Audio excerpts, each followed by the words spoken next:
Legs extended up the wall. Legs extended up the wall as we age gracefully. Let's talk about it. So, I am an avid legs and straps person. Legs and straps in a Pilates class. So, recently, since starting my marathon training, I have exchanged my legs and straps for legs up the wall.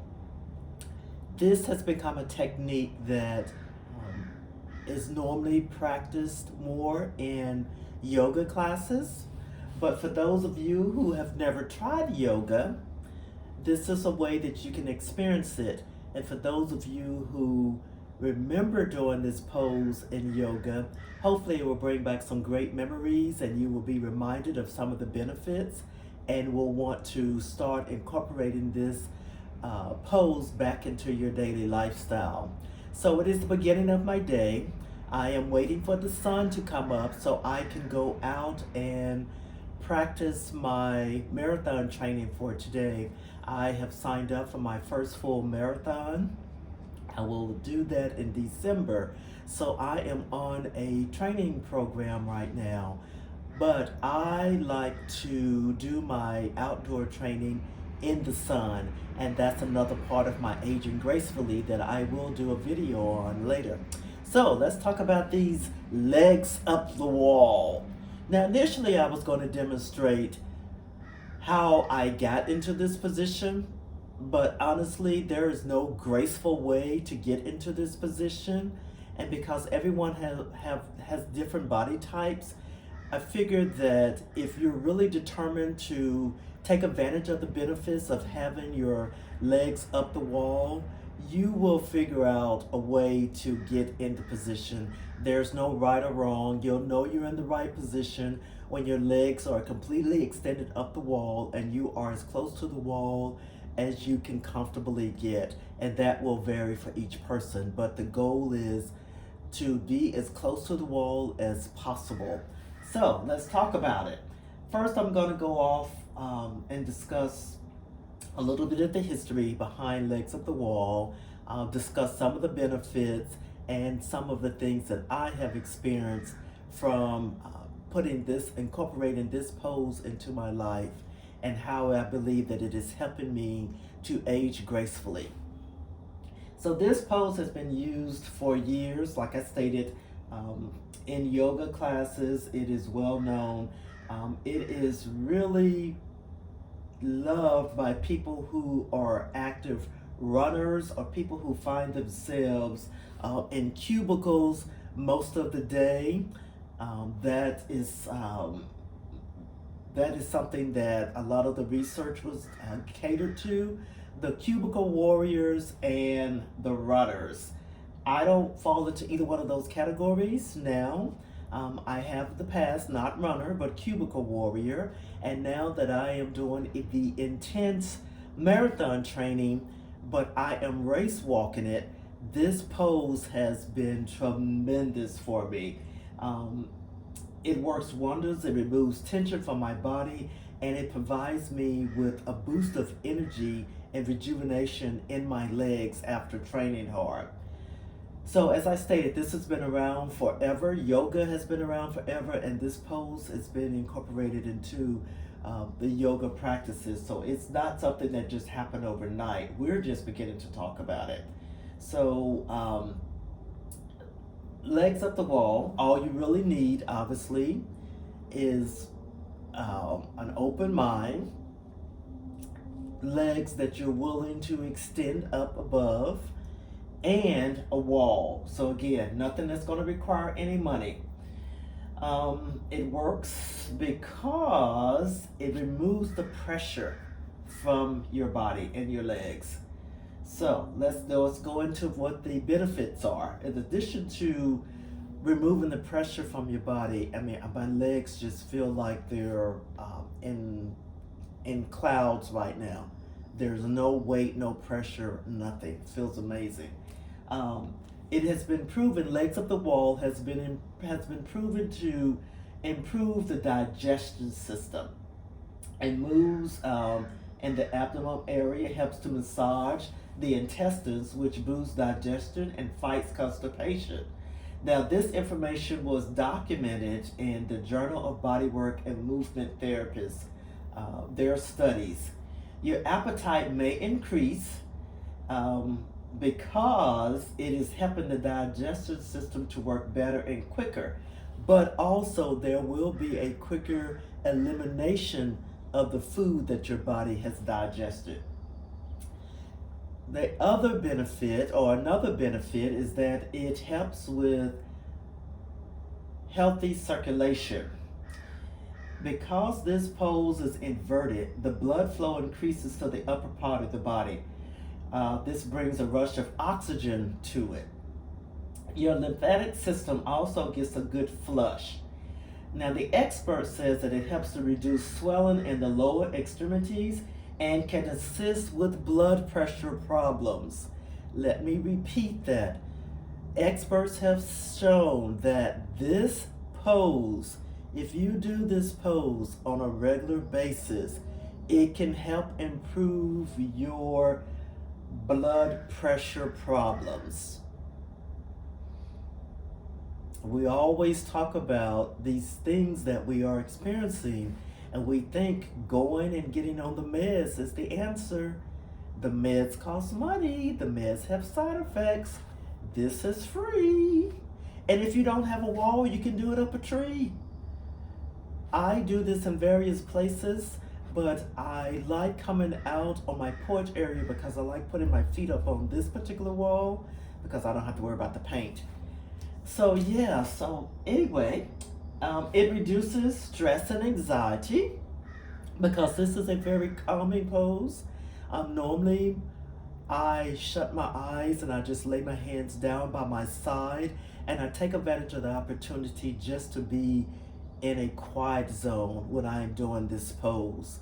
So it can reduce stress and anxiety. This particular pose works the muscles in the pelvic area, helping to strengthen the reproductive organs. It is known to ease menstrual cramps and symptoms of menopause.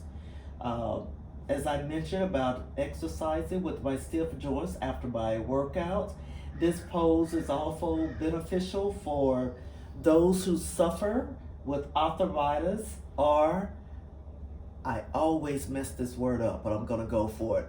Fibromyalgia. I can never say that word, and it's not going to get any better just because the camera's on it or the video is going. But it is known to help with fibromyalgia and arthritis. Leg cramping. This is true. I know this from experience. When you're having leg cramps, or my experience has been when I'm experiencing leg cramps, I can jump into this pose and it immediately alleviates my leg cramps.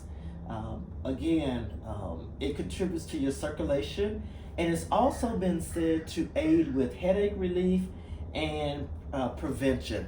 And again, these have been years of studies, and I'm not saying that these things work for everyone, but there is documentation that legs up the wall benefits in these areas. Let me see here. If you can do this and incorporate some breathing exercises, like in yoga, when we do the breathe in, you breathe, you hold it in, you breathe in 1, 2, 3, 4, 5, 6, 7, 8. You hold it for a count of 8. 8, 7, 6, 5, 4, 3, 2, 1. Push it out. That helps with removing airflow through your body. So practice the breathing. You can come up with any number that works well for you. There's no scientific right or wrong on that. Just whatever works well for you in that area, practice breathing techniques. Also, legs up the walls have been known to help with stretching your hips, your legs, and your back. As you can imagine, because my calves are extended, my leg muscles and my hamstrings, they're all getting a great stretch in this pose. So my neck and my hips as well are actually benefiting from being in this pose. And over time, studies have shown that this pose has contributed to improving flexibility as well as making you more or less, you can feel less tension and pain in these areas that the focus is on with stretching your legs up the wall. Okay, so as I mentioned earlier, if you need to have a slight bend in your knee, that is acceptable. You will still get the same effects. But the whole goal, as much as possible, is to keep your legs straight up to enjoy the benefits. So those are the benefits for for practicing this pose. I'll go over them quickly. It improves digestion. It promotes healthy circulation of your blood. It reduces stress and anxiety.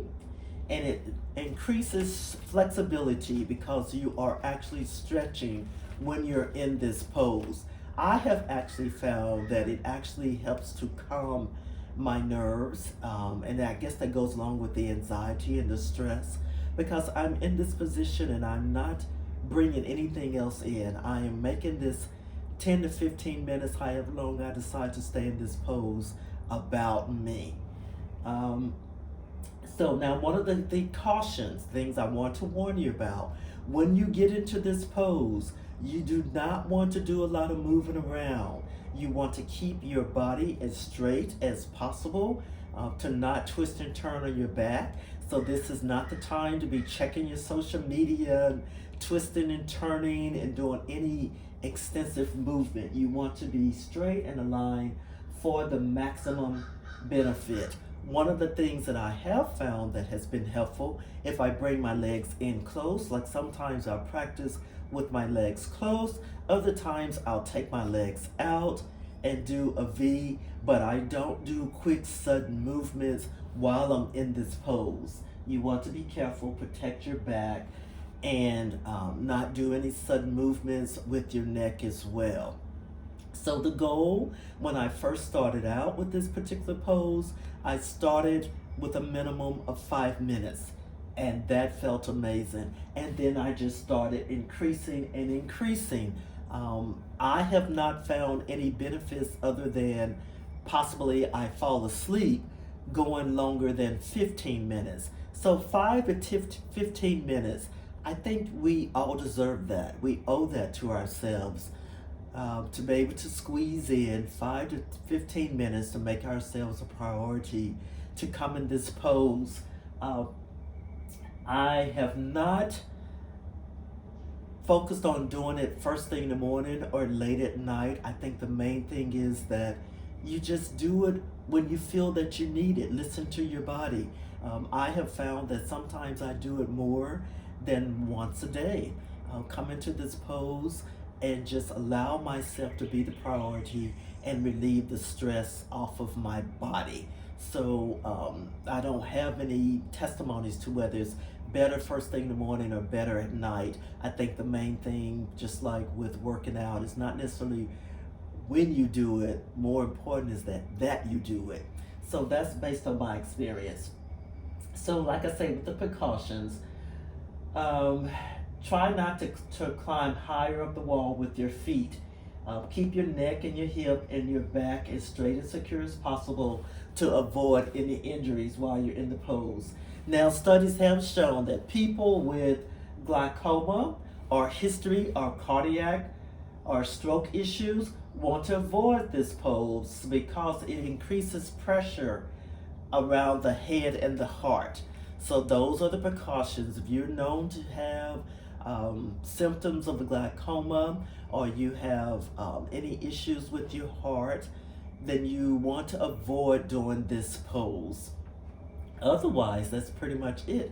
It has been beneficial. This is the way I start my day sometimes. This is the way I end my day sometimes.